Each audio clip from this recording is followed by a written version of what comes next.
kallon mu assalamu alaikum, barkamu da sake saduwa da kwacin shirin na tumbin giwa. Shirin da mukan kawo muku bayanai da rahotanni da wakilan su aiko mana da sassa daban-daban da ke wannan jiha da sohohi da ma sassan duniya gaba da yanta. Sunana Yahaya Buhari Bungudu.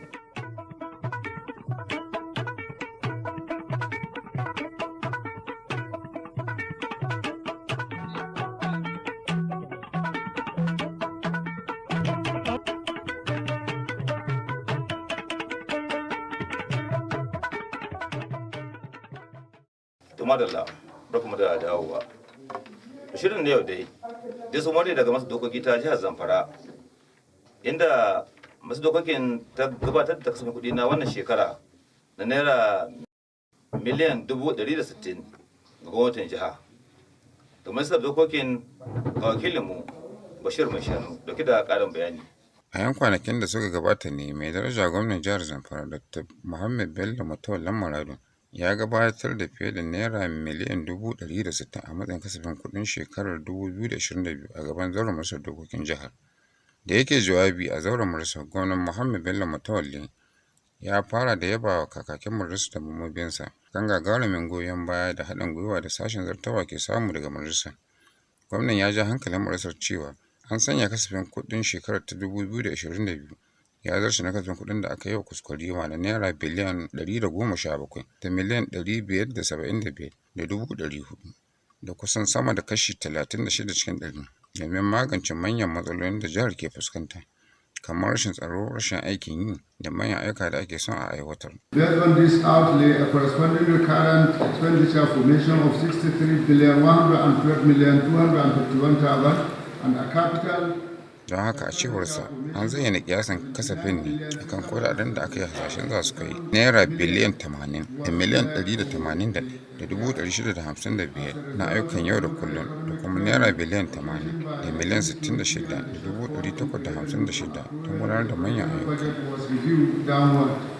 To 117,575,400,000 with 70,896,000,000 as a recurrent revenue and 46,679,400,000 as a capital revenue. Ya ba tabbacin cewa kasafin da ya gabatar zai kawo ci gaba ga al'ummar jihar kuma zai cimma manufofin gwamnatinsa na kyakkyawan shugabanci da kawo ɓangarorin tattalin arziki sauyi da kuma kawo ci gaba. Kasafin kuɗin da ya fi ba fifiko a kan harkokin ilimi, lafiya, gine-gine hanyoyi da gina gidaje, ƙarfafa tattalin arziki ta hanyar noman ruwan sha, haɓaka kamfanoni masu zaman kansu da ci gaban matasa. Gwamnan Mutawalli ya zayyana wasu daga cikin ayyukan da za a gudanar a kasafin kuɗin shekara ta 2022 da suka haɗa da titi daga Gusau, Jauri, Dogon Kaɗe, gyaran hanyoyin da ake da su daga Kwatarkwashi zuwa Mada, da Gusau zuwa Ɗan Sadau, sake ginawa da kammala aikin asibitin Shinkafi da gina babban asibitin Maradu. Sauran sun haɗa da gina ɗakunan shan magani a faɗin ƙananan hukumomi 14, gina hanyar Mada zuwa Wunaka da ruwan Ɓore, gina titin Maradun zuwa Magami da Faru, da ayyukan samar da ruwan sha na karkara iri-iri da ayyukan samar da wutar lantarki, gina titin Tsafe zuwa 'Yan Kuzo, Waren Daji, Hayan Alhaji, Shediya zuwa Indotan Daji. Against all odds, in the year 2021, we were able to execute a number of projects in the forms of teachers' lodge in some selected schools across the 3 senatorial zones in the state. The schools that benefited from the... A nashi jawabi, mai girma kakakin majalisar dokokin jihar Zamfara Right Honorable Nasiru Ma'azu Magarya ta Fidan Kanwa ya batar ma mai daraja gwamna jihar Dr. Bello Muhammad Mutawallan Maradun cewar za su yi aiki kasarika domin ganin sun kammala nasu kafin ƙarshen Disamba domin cimma buƙatar sabon salon kasafin wato IFRAS a Turanci.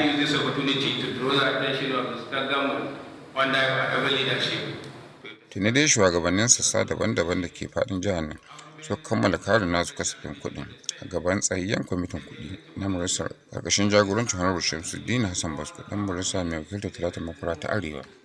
Bashi Mai Shanu, Al'umma TV, Tumbin Giwa. Madalla, a gaida Bashir Mai Shanu. Sarakunan Bungudu da kuma Gusau, Dr. Ibrahim Bello da kuma Hadimul Qur'an Alhaji Hassan Attahiru sai ba hukumar talabijin ta al'umma akan kokarinta na samar da shirarwa masu ilmantarwa. Sarakunan dai sun yi wannan bayanan ne wata ziyara da hukumar talabijin din ta kai ƙarshen jagorancin shugabanta Alhaji Bashir Sanda. Wakilinmu da ke cikin ayarin tawagar shugabannin Nafi'u Aliyu Gusau ya kuma da ƙarin bayanin yadda abubuwan su kasance a fadodin guda biyu. Masu martaba sarakunan Gusau da Bungudu sun yaba ma Al'umma TV akan ziyarar da suka kai masu ta ban girma. Kamar yadda aka saba, gidan TV na Al'umma TV ta samu kai ziyara ta girmamawa da ban girma ga masarautun Gusau da Bungudu. Tun da farko, mai martaba sarkin Katsinan Gusau, Alhaji Ibrahim Bello ya yaba ma gidan TV Al'umma TV inda ya karrama su da bayanai na girmamawa kuma ya ba da shawara kamar yadda aka ba da shawara tsakanin ɗa da mahaifi. Ya ba da shawara yana da cewa ya kamata gidan TV na Al'umma TV su rike ɗabi'unsu da suka faro aiki da su domin ɗorewa ita wannan gidan TV. Ya ƙara da cewa wannan gidan TV ya kamata ta zama tana haɗa gaskiya ko miɗacinta. Wannan shi zai sa ta samu nasara a cikin jihar Zamfara da ma Najeriya gaba ɗaya. Koyo shi a baka rasa ganin ana wa'azi, ana karatun Qur'ani, ana yin wasu abubuwa wanda za su taimaka mana wajen gyara tarbiyyarmu da ta 'ya'yanmu. Jama'a ku kalli Al'umma TV. Haka shi ma mai martaba Emiyan Bungudu, Alhaji Hassan Attahiru shi ma ya bada makamanci irin wannan shawara na gidan TV na Al'umma TV su tsaya tsayin daka domin gaskiya ta samu mazauninta. Na yi muna kwarai da gaske. Saboda na yi imani cewa wannan gidan talabijin din zai yi nasara tunda na ga wasu waɗanda ke na san ba su ko kai rabin daga shi ba sun asasa irin wannan abu kuma abu ya ɗore. Sannan kuma na ga irin mutanen da ya jawo waɗanda yake su ma sananni ne akan wannan aikin a shekara da shekaru. Tun da farko da yake jawabi mai girma shugaban ita wannan gidan TV Al'umma TV ya yi neman tubarraki da neman shawarwari hannun su waɗannan masu martaba sarakuna. Ina amfani da wannan dama mu tabbatar da mai martaba insha Allah duk wani abu da ya shafi wannan masarauta a matsayin mu na 'ya'yansa za mu ci gaba da yada manufofi da shirye-shirye da kuma duk tarukan da za a yi a wannan masarauta insha Allah. Amin. Kuma duk wani abu da ya shafi wannan gida wannan masarauta to ma shafi mu. Wannan gidan talabijin kamar yadda sunansa ke Al'umma, gidan talabijin ne na al'umma na jihar Zamfara. Mun yi shi ne domin mu tallafa ma al'umma, mu ba su dama su bayyana ra'ayoyinsu suna da korafi zuwa gwamnati. Ita ma gwamnati tana da manufofi da wasu shirye-shirye ta faɗa mana mu faɗa ma al'umma. Nasu ne duk da talaka da saraki da gwamnati da 'yan adawa da mutanen gari maza da mata matasa duk wannan gidan talabijin nasu ne. Insha Allah za mu yi mutane adalci ba za mu ci amana kowa ba kuma za mu yi amfani wannan gidan talabijin mu ƙara haɗa kan al'ummar jihar Zamfara. Nafi'u Aliyu daga Gusau Al'umma TV. A gada Nafi'u. Mai ba gwamnati shawara a ma'aikatar filaye da safiyo Alhaji Bashir Madaro Kuriya ya yi wa jama'a bayani landa suka sa gwamnati su manyan ayyuka a tsohon filin jirgin sama da ke nan Gusau. Wakilinmu da ke ma'aikata filaye da safiyo Rabi'u Abubakar Gusau na da ƙarin bayani. Shi na ganin cewa al'ummar jihar Zamfara sun more roman mulkin demokuraɗiyya. Mai daraja gwamnan jihar Zamfara Honorable Dr. Bello Muhammad Matawallan Maradun ya shirya tsab domin gina katafaren makaranta a tsofan hilin jirgi da ke nan cikin garin Gusau. Isowar tumbin giyar ke da waya sai muka shiga a tsohon filin jirgin da ke nan cikin garin Gusau inda muka yi kitibi da injiniya mai kula da wannan ayyuka inda ya muna bayani tiren-tiren game da waɗannan ayyuka da za su kaya. Ga dai injiniya ɗauke da nashi jawabi. Wato primary school ne ake ginawa haɗe da secondary school a gaba ɗaya.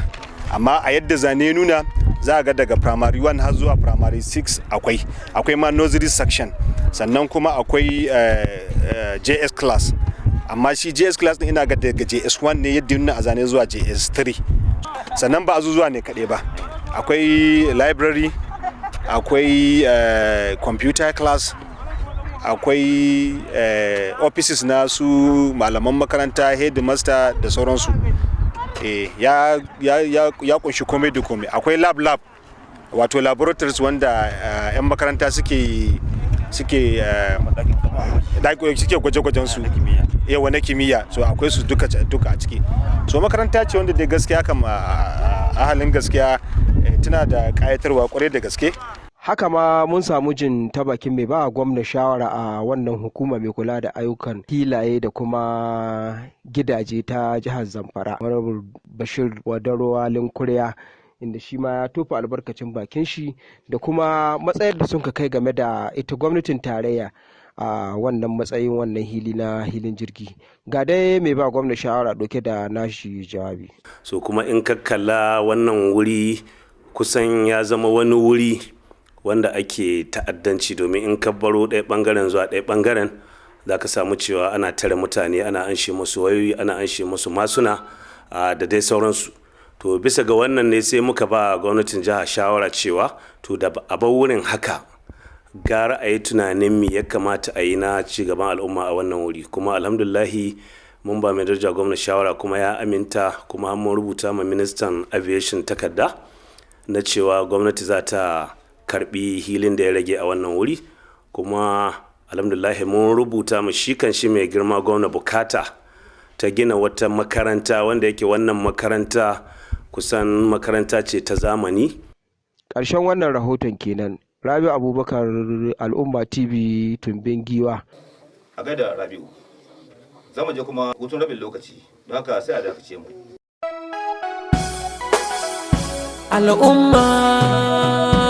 Al'umma TV, Al'umma kafar sadarwa. Maraba muke da al'umma. Al'umma kafar sadarwa. Al'umma kafar sadarwa.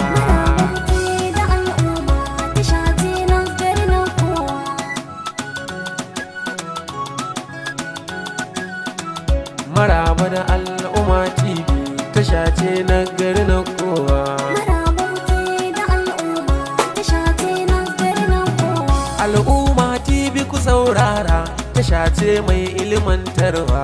Maraba da al'umma TV. Sannan ta yi shiri tsantsa domin ta ba da gudunmawa. Maraba da al'umma TV. A ɓangare na nishaɗantarwa sannan zuwa ilimantarwa. Maraba da al'umma TV. Al'umma na gari na kowa, fitila ce ta haske kowa. Maraba muke da al'umma, tasha ce na gari na kowa. A ɓangare na kayan aiki sun yi fice sun zarcewa. Maraba da al'umma TV. To sanarmu da dawowa. Daga ma'aikatar bincike ta gwamnatin jiha kuwa, wakilinmu da ke can, Hassana Aliyu, ta kuma da labarin cewar shugaban ma'aikatar Alhaji Abubakar Dan Maliki Maradon ya ci takobin ganin cewar ya sa kafa wando ga duk wani ma'aikacin da ya kamata ya aji aiki amma ya ki aji aikin, inda kuma ya ce idan bincike to babu shakka za a hukunta shi kamar yadda doka ta tanada. Ga Hassana Aliyu da bayaninta. Alhaji Abubakar Dan Maliki ya ƙara da cewa ma'aikatarsa na gudanar da bincike mai tsanani akan zakulo ma'aikatan nan da wa'adin aikinsu ya ƙare suka ki ajiye aiki akan wasu dalilai na ƙashin kansu domin ɗaukar matakin da ya dace a kansu kamar yadda kundin tsarin dokokin aikin gwamnati ya tanada. Wasu za ka iske wasu ma'aikata lokacin ritaya suna tafiya su haɗa baki don a yi musu ƙari wanda ba hakkinsu ba. To wannan muna aiki kan shi. Da yawan su mun same su da irin waɗannan matsaloli kuma mun rubuta an mayar don a gyara. Akwai kuma waɗanda abin da daidai a basu na hakkinsu shi kuma an yo shi ƙasa ga abin da daidai a bashi. Shi ma wannan mun diba mun gyara mun mayar da su 'yan fenshon don su gyaro kowa a bashi hakki ne ya zan mutum ma'aikaci lokacin da taya bai cuci gwamnati ba kuma gwamnati bata cushe shi ba. Haka ma Alhaji Abubakar Dan Maliki ya gode ma gwamnan jihar Zamfara Alhaji Dr. Bello Muhammad Matawallan Maradun akan bashi dama da yayi aiki a ƙarƙashin gwamnatinsa. Ƙarshen rahoton kenan. Hassana Aliyu, Tumbin Giwa. A gaida Hassana. Dama tsayawa ga aiki da gwamnati ko kuma na kamfani ko dai wanda iri shi kan sa a yaba mutum idan ya aji aikin. Wanda hakan yasa makarantar sakandare ta Samaru da ke nan Gusau ta karrama wasu tsoffin ɗalibanta guda biyu wanda hali yanzu mai sakatare ne a nan jihar Zamfara. Daga makarantar wakilin mu Rabi'u Abubakar Gusau na da ƙarin bayani a cikin wannan rahoton nasa.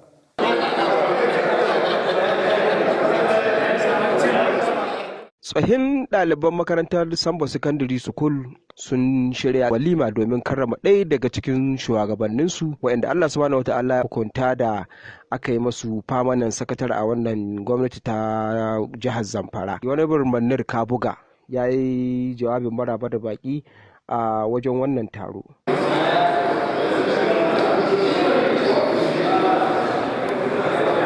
Haka ma waɗanda aka karrama ɗin su ma sun tofa albarkacin bakinsu a wurin wannan taro.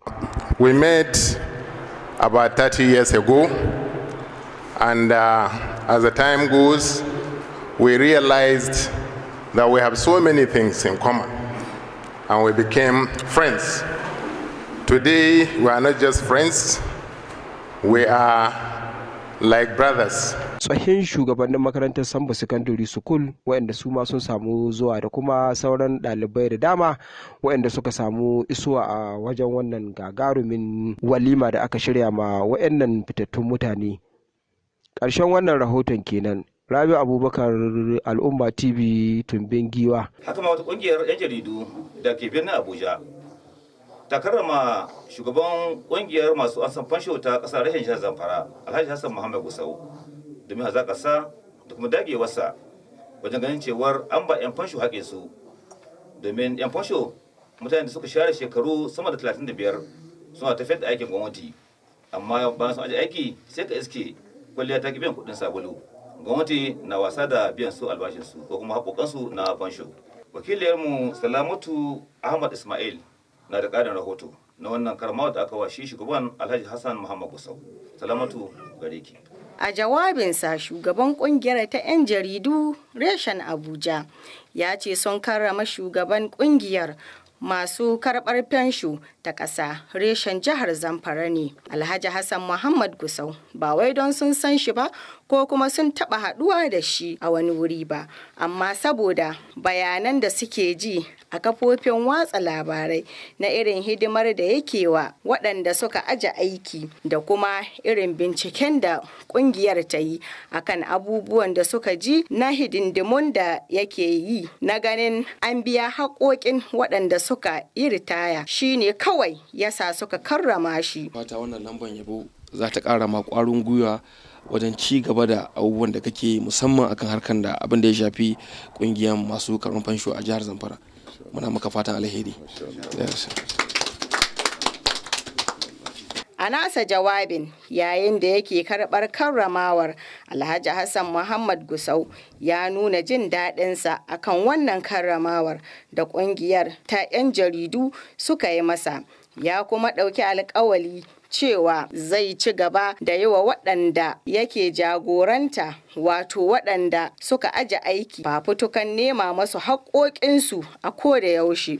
Wannan girmama da kuka yi ma wannan ofis nawa a matsayin irin kulawar da ainihin shugaban yake yi zuwa ga membobin shi da kuma kulawar da gwamnatin jiha take yi, muna Allah godiya kuma muna ƙara gode muku da yadda kuka yi sacrifice kuka baro destination naku kuka zo wuraren da yake ga halin yanzu in an ce za ka je Zamfara wani ma sai ya ce me zai kai ka. 'Yan jaridar jihar Zamfara ma da kuke da sunan ne membobinku, 'yan uwanku, abokan aikinku, masoyanmu waɗanda 'yan suka ji ƙyas za su zo su binciki me ke faruwa, sannan kuma binciken da suke yi abu ne wanda ya wajabta duk wanda ya sa kiyo idan bai bi abin da ya kai kiyo ba to abun ne yana iya salwanta. Ku wakilai ne, mu wakilai ne. Daga ƙarshe, Alhaji Hassan Muhammad Gusau ya gode wa gwamnatin jihar Zamfara a ƙarƙashin shugabancin gwamnan jihar Alhaji Dr. Bello Matawalle akan damar da yake basu na sauraron su duk lokacin da suka nemi ganinsa. Sai dai ya roƙi gwamnan da shi wa Allah da annabinsa ya ba da cikakkar kulawa ga waɗanda suka aje aiki wato waɗanda suka yi ritaya domin ba su da wata madogara in ba waɗannan haƙoƙin nasu ba.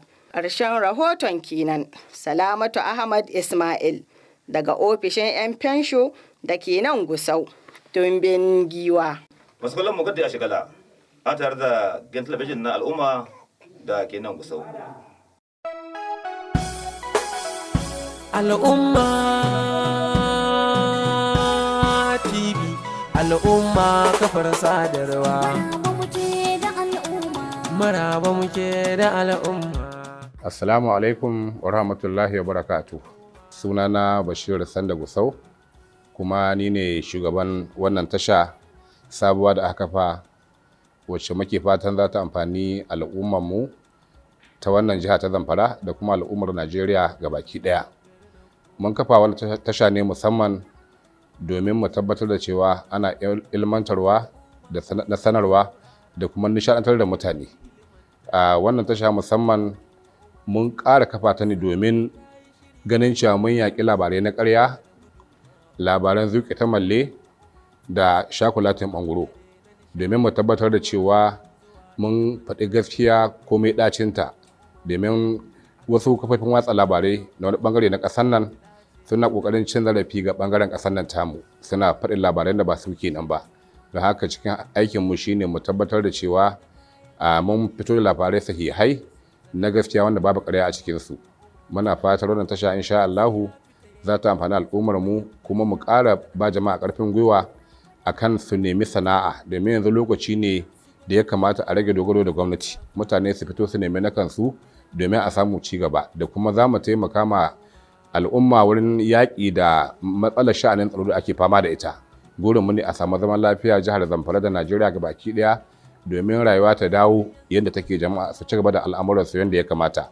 Kuma wannan tasha duk wanda ya ga shawara ko gyara to muna maraba da shi, domin tasha ce kamar da ake ta al'umma. Don haka za mu ba al'umma abin da suke bukata. Al'umma TV nagari na kowa. Al'umma TV nagari na kowa. Masana'ar walda da ke nan Gusau sun buƙaci gwamnatin jiha da ta kawo musu dauki, kuma da zai mai da su kafada guda. Kakakin ƙungiyar na jihar Zamfara, Alhaji Kasimu Murtala, shi ne ya yi wannan kiran a cikin wani shiri na talabijin ta al'umma da ke nan Gusau mai suna Sana'a Sa'a. Akwai wani tallafi da kuke samu ne a gwamnati? Gaskiya babu ko kaɗan. Kun yi ƙoƙarin ku samu ba ku samu bane, ko kuma kwata-kwata ma kai baka shiga harkar gwamnatin din bane? To kin san idan ka ci kana bukata abu ga gwamnati, to sai ka hankuri da yawo da bata lokaci. Ka taba gwadawa ne? Mun dan gwada su ɗaya su biyu, mun ga abin ya cika, mun kai watsi da su. To kamar da yaya kuka gwada? Domin ai ka san komai mataki. Gaskiya ne. Akwai lokacin da an hitar da wani fam aka ce gwamnati za ta taimaka ma masu sana'o'in hannu, kuma mun cika fam din an ka ci za a makai. To har bisa ga yanzu ba a makai da shi. Kun bibiya? Kun bibiya abin da dan saboda mun bibiya tun da a gargashin kungiyar mu an ka ba da shi ta walda. To yayi. Gwamnatin jihar Zamfara tun a inda aka hito ta kafa kwamitoci kusan guda biyu domin magance da kuma gano yadda ake yawaita shata sanu a jihar Zamfara. Babakar Gusau nan ne kaso da ake sayar da dabbobi, musamman shanu da tumaki da awaki, wanda hakan yasa gwamnatin jihar Zamfara ta kafa wani kwamiti na ɗaukar hoto ga wanda sai dabbobi kuma wanda ya saya, hamma da dalilin da ke tsakani wajen sai da ko kuma sayan dabbobi din. Haka ma kwamitin na biyu shine na yin lodin shanu daga nan Zamfara zuwa wasu jihohi da ke kasar nan don ƙara magance matsalar ta sata shanu da kuma wasu abubuwan na ta'addanci a Zamfara. Akan hakan ne wakilinmu Kasim Almusa Kayatawa ya shirya wani rahoto na musamman akan wannan lamarin, inda kuma ya jirci kasuwar takara a nan Gusau. Ga rahoton nasa. A inda aka fito, gwamnatin jiha karkashin jagorancin gwamna Dr. Bello Muhammad Matawallan Maradun ta kafa wasu sababbin dokoki waɗanda za su taimaka wajen dakile yawaitar satar shanu, tumaki, awaki da dai sauransu. Akan haka gwamnati ta fito da yin foto ga kowace dabba, musamman shanu, da kuma biyan kuɗin haraji ga kowace dabbar. Akwai kuma wata doka ta sihancin dillali. Alhaji Surajo Abuga shine mataimaki na musamman akan lamuran da suka shafi dabbobi. Ya zanta da shirin tumbin giwa na Al'umma TV. Alhamdulillah, zuwa mai girman Bello Matawallan Maradun birnin ƙasa Hausa yanzu mun samu wasu tsare-tsare muhimmai waɗanda gwamnati ta zo da su, wanda za su taimaki al'umma jihar Zamfara gabaki ɗaya. Kamar yanzu a da kun sani cewa gwamnatin jihar Zamfara tana amfani da hoto kawai. Yanzu an samu ƙari, ana amfani da receipt, sannan ana amfani da seal na karfe, sannan ana amfani da wani kati na POS na rabanu, wanda kowace jiha a Najeriya ta fi jihar Zamfara tattalin arziki na incomes abin da ke shiga da fice, don haka muka ba da shawarwari cewa wasu jihohi muna kai kuɗi 75,000 nawa, amma saboda adalci wannan gwamnati ta ce a biya 1,500 duka domin a samu maslaha don a samu sauƙin rayuwa. Shine tsare-tsaren da a gare mu yanzu. Amma kamar mene kai ganin muhimmancin wannan tsare-tsaren kamar saboda ya magance mi? To alhamdulillah ai kaga yanzu maganar a ce an kawo dabban laifi an sai da ita nan cikin jihar Zamfara babu, saboda yanzu ina ma za ka ganin ta balle ka so ta kawo. Shi kuwa Alhaji Nasiru Ibrahim Kani sarkin zangon kasuwar Gusau ya yi bayani akan kwamitotan da gwamnati ta kafa, inda ya ce lalle sun ga alfanun kwamitotan. Kwamiti da gwamnati ta sa ya yi amfani kuma mun ga alfanu ne, kuma muna nan biye da gwamnatin nan sau da ƙafa domin alhairi ne wannan kwamiti. An kawo mana dokoki, waɗannan dokoki don duk musulmi yana fatan zama lafiya. Amma kuma doki na kawo maku? Yawwa, kawai na shigowa da makami na shanun banza ga sunan dai, kuma mun doka da ka zo ne ga ɗazu da ka ni gani. Shugaban masu ɗaukan foto a kasuwannin jihar Zamfara ta baki mataimakinsa Alhaji Ibrahim Muhammad ya ce wannan tsari ya ba kowane ɗan jiha damar saye da sayar da dabbobi sabanin lokutan baya. Daga wannan kwamitin da gwamnati ta ɗauko yanzu na tax force mu ya taimaka mana bangaren hoto sosai, saboda duk wanda zai shigo da dabba ta yi kwamiti za ta tantance shi daga ina ka so ita taka ce za su bashi dama shi zo ita kasuwa. Idan kuma zai hita da ita to akwai tsari da wannan gwamnati zo da shi, tabbas akwai hoto akwai receipt da sarkin zango, waɗannan da za a tattara su idan ka zo da su ga hoto ga receipt wanda su ne ake hada a yabo mobil wanda daga nan har Lagos.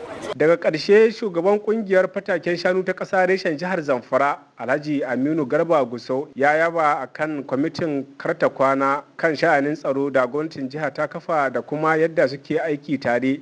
Abubuwan da muke sana'a kansu abubuwa ne na bukata ne yau da kullum. To kaga shi yasa muna jin daɗin wannan tsarin da muke kan shi, kuma yana ba mu dama yanzu muna ƙara gano 'yancinmu based on ayyukan da ita kungiyar kwadugo take ba mu taimako na aiki tare da American Solidarity Center.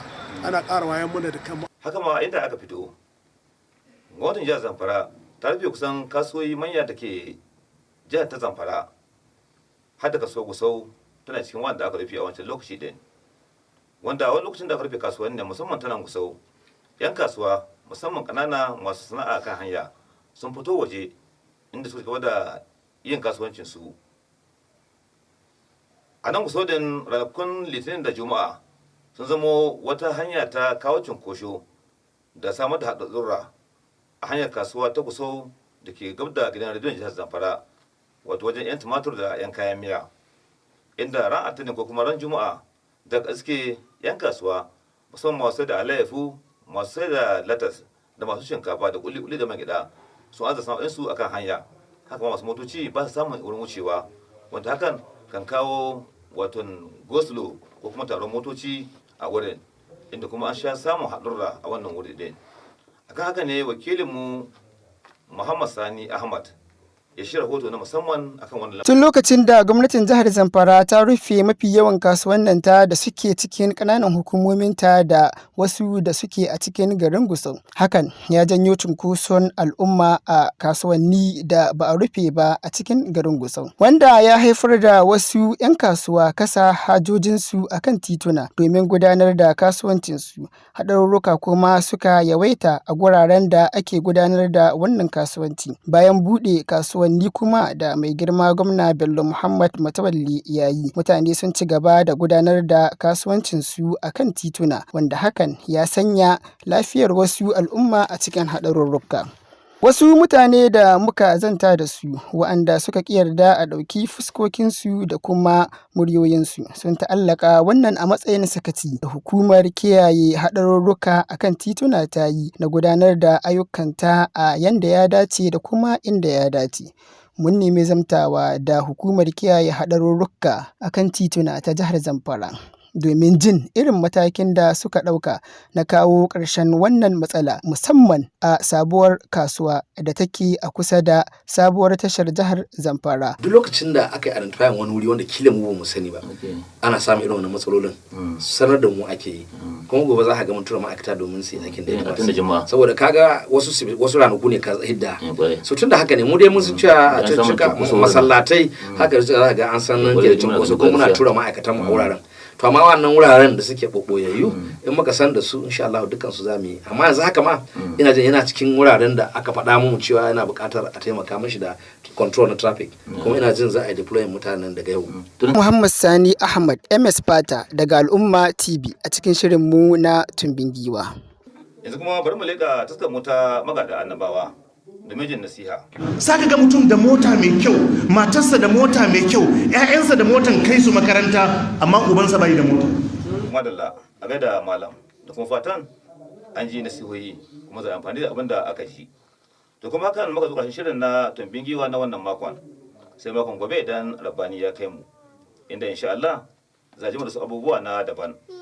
Amma kamin sannan a madadin wakilan da kuka ji mu a cikin wannan shirin da kuma ainihin shugaban hukumar ta al'umma da ke nan kusa Alhaji Bashir Sanda da kuma duk wanda ke da hannu wajen tafiyar da ganin wannan shirya zama kuta akwatin talabijin naku Yahaya Buhari Bangudu ke cewa sai makon idan Allah ya kai.